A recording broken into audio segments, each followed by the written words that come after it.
Hello, it's now 8 a.m. Hanoi time. You're with me, Hoai Leung, on VTV News, live from Hanoi. And let's first check out the headlines for this hour. Ho Chi Minh City strengthens education cooperation with the United States. And Kumon Japanese learning method growing here in Vietnam. Top news for this hour. A delegation from Ho Chi Minh City, led by the City Party Committee Secretary Lê Thanh Hải, is now on a working visit to the United States. An important part of their visit is calling for more cooperation in education between Ho Chi Minh City and various U.S. cities. For this purpose, the delegates visited top universities in the United States, including University of California, Berkeley, Harvard Kennedy School, and the Massachusetts Institute of Technology. The delegation visited the University of California, Berkeley, Vietnam National University's partner in establishing and operating the Center for Molecular and Nanoarchitecture in Ho Chi Minh City. Secretary Lê Thanh Hải spoke highly of the results of cooperation between these two universities in the past years, especially in terms of science and technology. He also witnessed the signing of the cooperation plan for the second phase of the center. In addition, Party Secretary Lê Thanh Hải led the delegation to visit the Harvard Kennedy School and the McGovern Institute for Brain Research at the Massachusetts Institute of Technology. Here, the delegates and the university leaders discuss ways to develop exchange programs in scientific research for students and faculty members. In other news, Vice State President Nguyễn Thị Doan on Sunday received the Second Lady of the United States, Jill Biden, who is on a working visit to Vietnam.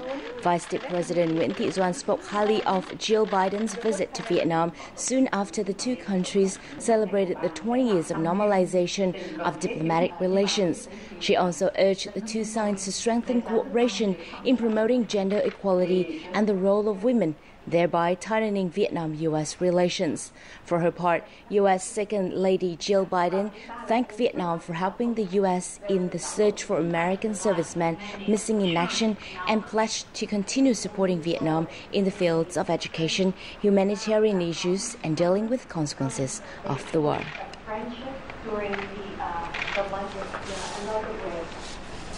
Now, with 8 free trade agreements signed and progress made on the Trans-Pacific Partnership negotiations, Vietnam is heading towards an era of global integration. Opportunities are abundant, but so are challenges. What are enterprises doing in light of this? More in the following story. With several successful FTAs signed in a row, some trade barriers will be removed. Vietnamese enterprises can expand their markets more easily and gain better access to certain imported materials thanks to lower tariffs. However, at a recent conference, economists say more international businesses will enter Vietnamese markets. Thus, Vietnamese companies will have to compete. The appearance of foreign competitors in the market will certainly force domestic enterprises to change their ways and improve themselves in order to compete. According to experts, one of the most problematic issues the Vietnam businesses are facing is human resources. Currently, Vietnam is enjoying a young population with abundant labor. However, a high-quality workforce is what Vietnam lacks due to the neglect of training and education. The training issue is a dead spot for a developing country like us. We are populous, but this workforce can only do low-level types of work. So how can we make them improve? This can only be achieved through very specific and practical training. In addition to human resources, experts said Vietnam should not be too dependent on imports for supplies. Right now, Vietnam imports a lot from China. And that's because we don't have the ability to produce our inputs and supplies. Instead, we need to build our own support industries. And there's many ways to do that, to attract industry, or better yet, to build it with your own local equity financing. My company has prepared the right conditions to ensure the quality of our source materials. We have to ensure our own supply. At the moment, we have 60 hectares of land at the foot of Ba Vin Mountain to supply our production. Before, we often purchased materials from vendors, so the quality could not be guaranteed. Though global integration comes with certain consequences that may affect domestic enterprises, it is still an irreversible trend of the modern age. It is of utmost importance for Vietnamese businesses to find themselves in a suitable route to better adapt to this increasingly fierce business environment. The Ministries of Science and Technology issued Circular 20 over a year ago in an attempt to apply new regulations that would hinder the import of outdated machinery into Vietnam. However, the circular received negative feedback from enterprises, fearing it may harm the business environment in Vietnam. The ministry quickly postponed the circular and since then has been collecting opinions from enterprises to amend it. YH Seiko from Japan specializes in manufacturing molds. 100% of the company's machinery and equipment were over 25 years of age before being exported to Vietnam. The original Circular 20 would make it difficult to import this equipment, as it requires machinery to be less than 5 years old and maintain at least 70% of its quality. We make molds, so our equipment is very accurate. New equipment is better, but the price can be 10 times higher.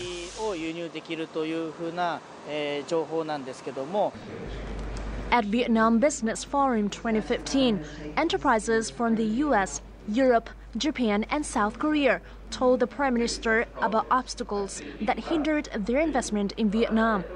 A 20-page long proposal regarding the circular was presented at the event. Receiving comments from enterprises, the Ministry of Technology and Science has amended the draft circular. Accordingly, imported used equipment and machinery into Vietnam only has to be not older than 10 years of age. Enterprises face no obstacle here. Every year, many countries announce factories that have to close because the equipment is outdated, causing them to waste energy and pollute the environment. Preventing outdated technology in Vietnam is necessary. The amended Circular 20 is scheduled to be issued in August and take effect starting next year. According to the ministry, equipment and machinery which are loaded onto a transport vehicle before the circular takes effect are exempt from the regulation. Exotic Vietnam is an intriguing blend of many charms. This land is where all manner of stunning landscapes await like a visual feast, rivaled only by the beauty of its people and their abundantly rich tradition and culture. Here is where you can relive the past in richest color or live it up in the bright lights of the big city. With so much more to offer, Vietnam is simply unforgettable. Welcome back to VTV News, live from Hanoi.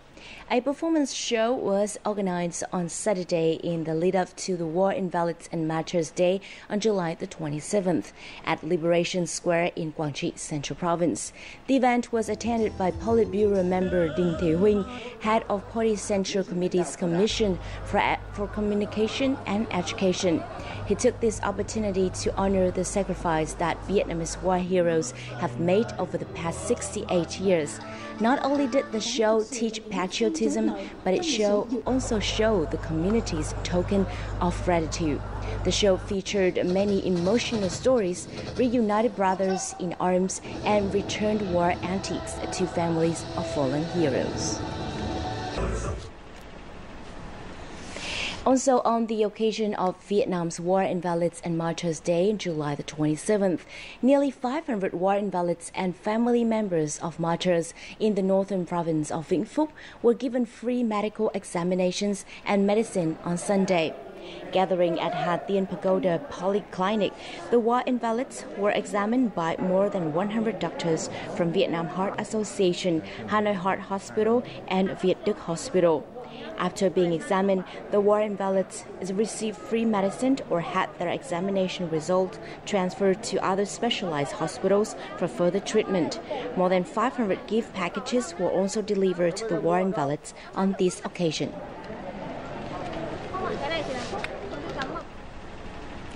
An after-school math program in Japan called Kumon has spread to over 48 countries and territories. The method was founded 60 years ago, but has only gained popularity here in Vietnam recently. Since its arrival in 2006, it has attracted over 10,000 students in Ho Chi Minh City and Hanoi. Let's take a look. After only a few months of studying at Kumon, completing 250 single-digit addition problems in less than 20 minutes has become a piece of cake for these students. I really like Kumon. It's interesting. At home, my mom uses a stopwatch to see how fast I can calculate. My peers are studying addition and subtraction, but I've learned multiplication myself. My son goes to Kumon class only twice a week. He studies at home 5 days a week. I don't have to instruct him, just encourage him. He solves problems quickly and very accurately. The Kumon method was developed in 1954 by Toru Kumon, a high school teacher. Thanks to this method, his son could solve 11th grade problems when he was still in the 6th grade. Kumon believes students will be more interested in math when they complete exercises based on their ability. When following the Kumon method, each student progresses at their own pace through an individualized program.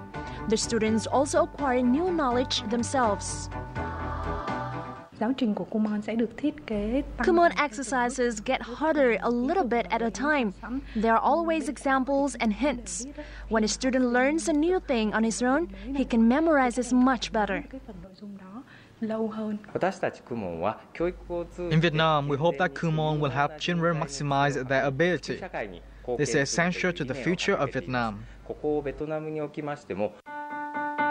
Other traits that distinguish Kumon are the use of positive encouragement and the fact that teachers do not compare the students' performance.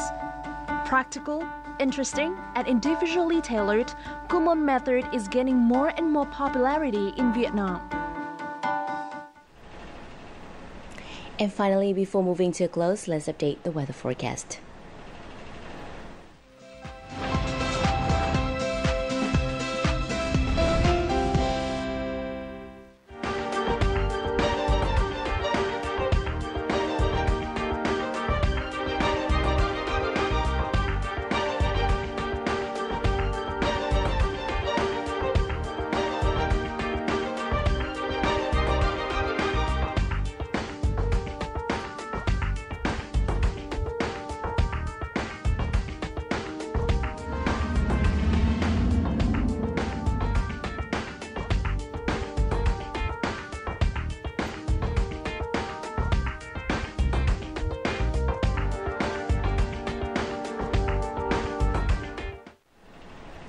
And that's the end of our news bulletin for this hour. Do log on to vtv4.vn or youtube.com/vtv4go for more updated news. We'll be back at 3 p.m. Hanoi time, live on VTV International.